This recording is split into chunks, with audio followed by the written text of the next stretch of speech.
Good morning, everybody. Lonnie here with Valley Borderline.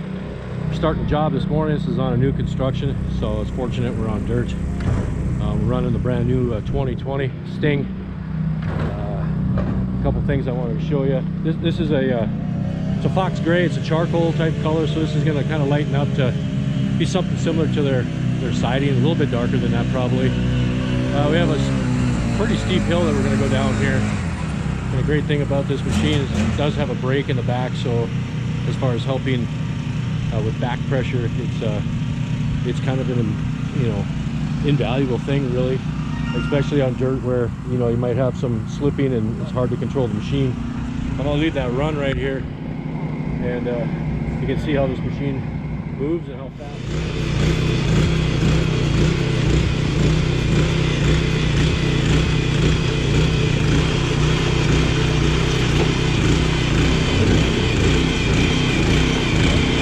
Hang on.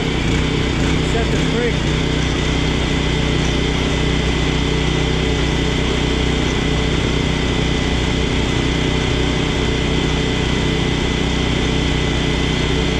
You'll be okay, kid.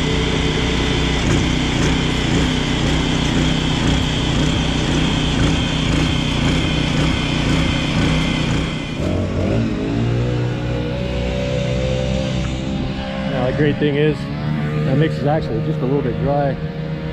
I don't got to worry as much about back pressure with that brake on. I only got a couple little spots here where they're not really wide enough to where we have to chop and fill.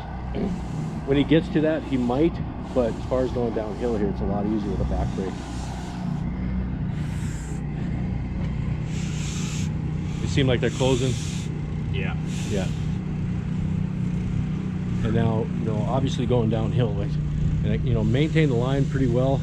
We got a crest right there, so I had to make sure that I had my wheels cranked up to get over that crest so we didn't have a blowout. But as far as maintaining the line, it's just one less thing to worry about with that back brake. Joints are closer in a situation like this. I'm only about a foot to 18 inches. We want to try to prevent any cracking going downhill.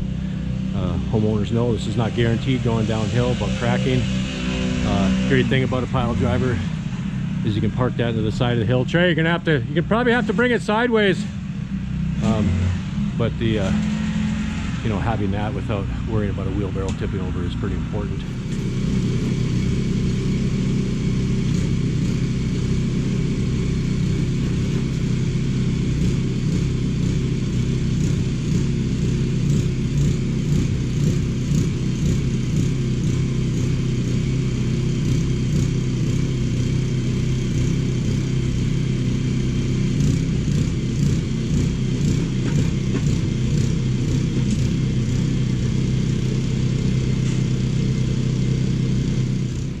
For those of you that have a pile driver or are going to get one, if you keep it revved up, that gearbox is going to help you slow that down. You can see even with that how difficult it is, but imagine with a regular wheelbarrow, it's just hell. Now overall, that line didn't come out too bad. We didn't really have to do any adjusting as far as moving curb. Super nice having that fourth guy to hold the wheelbarrow and get that shoveled in there as quick as possible. You can see how steep it is, and sometimes it's hard to tell on video, but overall that flows pretty good. You can see there's a little hump there where that crest is. That's just kind of part of the game, because this kind of goes down in steps, if you see. But overall turned out pretty decent. Pretty happy with it. We added a little island back here. Turned out pretty nice. So everything's done. So downhill on one side obviously is you got your certain procedures and things you got to do as far as pressure. Going uphill over here is just the opposite. A lot of people ask, well, which one's easier, downhill or uphill? They both suck, so it really doesn't matter. I guess I'd rather go downhill just because it's easier on the back to put pressure on instead of pulling.